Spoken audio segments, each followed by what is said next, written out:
So how can you be more decisive? A lot of people suffer from being indecisive in their life. They can't make decisions for themselves. They can't make decisions quickly.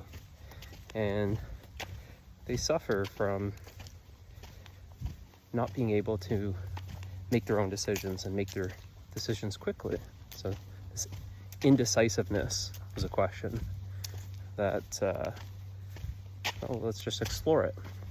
And really, indecisiveness is of the mind. To be decisive is really the nature of your heart, right? And this is really the ability to listen to your intuition, follow your intuition, because that's where that decisiveness, the ability to make decisions on your own and make decisions quickly, really comes from. See, when you're indecisive, you're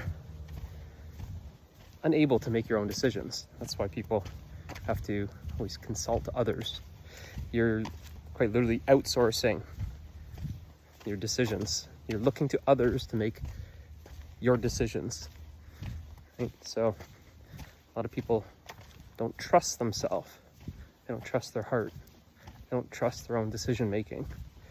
And this is due to doubt, right? Because this is what we experience. You see, the intuition is already there. It's already made the decision for you, you could say, spontaneously, naturally. There's the decision, but there's the doubt that comes in between you and your heart. So it's like this split where the answer is already there. It naturally arises spontaneously, but then there's the doubt that creeps in, and this is typically experienced as, I'm not sure, and now I need to convince myself by getting a second opinion. So then I phone a friend, ask somebody else, consult with somebody, and I just want someone else's validation to help persuade me to make them the right choice, the best choice. And this is really experiencing self-doubt. This is really experiencing fear of making the wrong decision, right? You see, in life, there is no wrong decisions.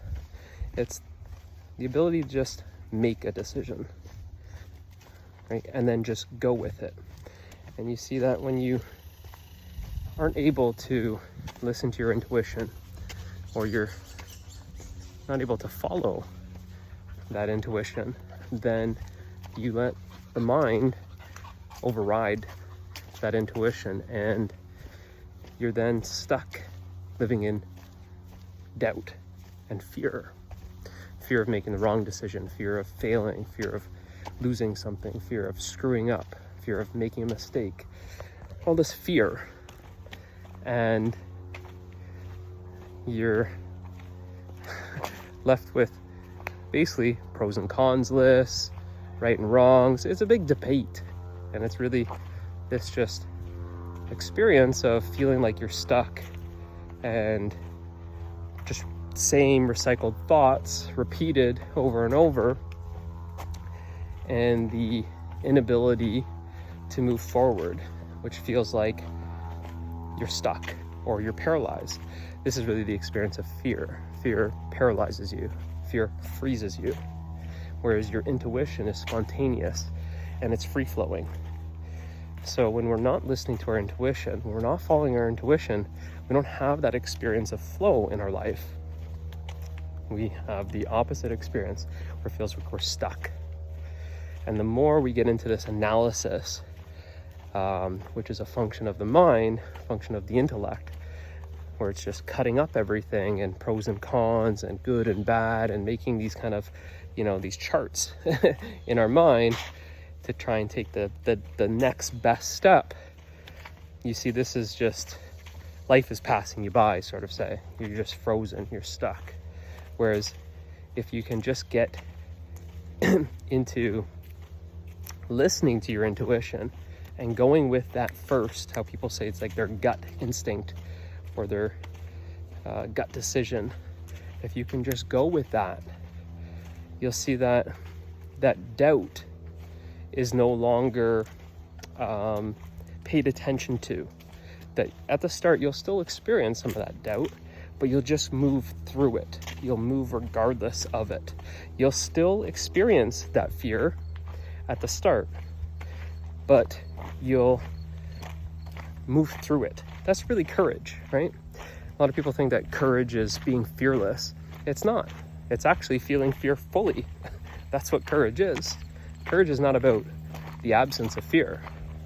Now that's love, but it's courage that opens the heart.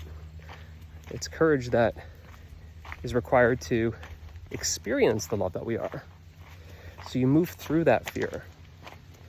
That's what being courageous is. It's feeling the fear fully. It's stepping through the fear. And that's what following your heart is all about. That's why it's scary to follow your heart. That's why most people don't follow their heart, because of the fear. So you're able to listen to your intuition and follow your intuition. And at the start, you still experience that doubt. You still experience the fear. You're just not letting the doubt and the fear stop you. So then you're following your heart. And as you follow your heart more and more, you start noticing that the doubt and the fear is actually dissolving. That you experience less and less doubt, less and less fear. It starts dissolving to the point where it's literally not something that you experience anymore. And you're just experiencing this flow. And this flow is a flow of aliveness. It's happiness, it's love, it's peace, it's freedom. Following this aliveness is to follow your heart. As you're following your heart, you're following this aliveness. That's why it feels like it lights you up. It excites you. It inspires you. And you're just moving in this direction, which is really a direction of expression, that you're moving in life as a means of expressing yourself. You start noticing that you're more creative because you're inspired, and it's changing the way you're living because you're not actually living from a state of lack. You're actually experiencing the fullness of your heart, and you're following your heart, which is leading you to share this fullness. It's moving in a direction of expression. So you are feeling this fullness, the joy, the love, and you're wanting to share that. And that's where this inspiration, you're feeling inspired to share, you're feeling inspired to create. You're coming from fullness instead of lack. You're coming from happiness, love, peace, and freedom instead of trying to get to happiness, love, peace, and freedom. All because you're in tune with your heart. You're listening to your intuition. You're listening to your true nature. You're no longer suppressing your true nature. And that's what fear is. Fear is suppression, right? This doubt, this fear is of the mind, right? But trust and love is of the heart. So you're experiencing what people call trust more when you're following your heart, when you're listening to your heart. And trust is really the absence of doubt. And love is really the absence of fear. So it's what I sometimes call heart-centered living. You're following your heart, you're really experiencing heart-centered living. And this heart-centered living, you feel more connected to everyone because you're connected to the source of everyone and everything. So you're feeling this connection, you're feeling this abundance, right? Abundance is the absence of lack. It's from this abundance that you're sharing, this generosity, this great fullness. And this gratefulness is a great fullness, right? It's the fullness of love, the fullness of life. And this is what, is oozing out of you. This is what you're feeling as that aliveness. This aliveness is life itself. And this is really now changing the way you're living, because now you're in, we can say, a shifted mode. Now you're shifted from suppression to expression, and you're expressing this fullness.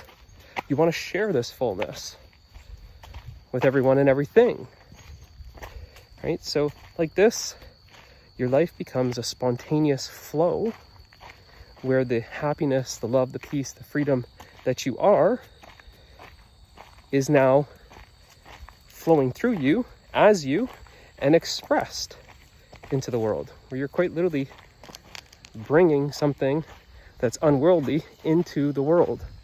And this can be through just about any way, any form, because there's so many different forms of expression. And you'll find that your unique expression will be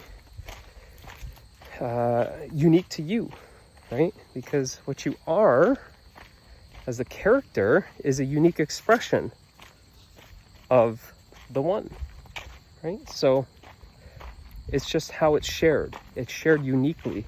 It's this individuated expression is then expressing our essence, right? So this doesn't happen overnight. It did just kind of walk you through whatever that length of the video was there, 10 minutes, the last 10 minutes, just through this journey of following your heart. And as much as I made it seem very simplistic, it doesn't happen overnight, right? So it's nothing to make as a new goal that you want to achieve. It happens, takes time, but this getting in tune with this intuition, knowing the signs, how to read the signs, how to follow the signs, is something that's very beneficial. And if you want more information and experience with these signs and how to discern between your intuition and the mind, how to discern between the mind and the heart, and really live a life that's full of expression, inspiration, and creativity, to really express your essence, that requires following your heart. And if you want to learn more about how to follow your heart, we just did a retreat not too long ago about following your heart. And we just did another retreat last month called Inspired Living, which also touches on this topic of intuition. So you can check those two retreats out in Truth Community, and I will see you in the next one.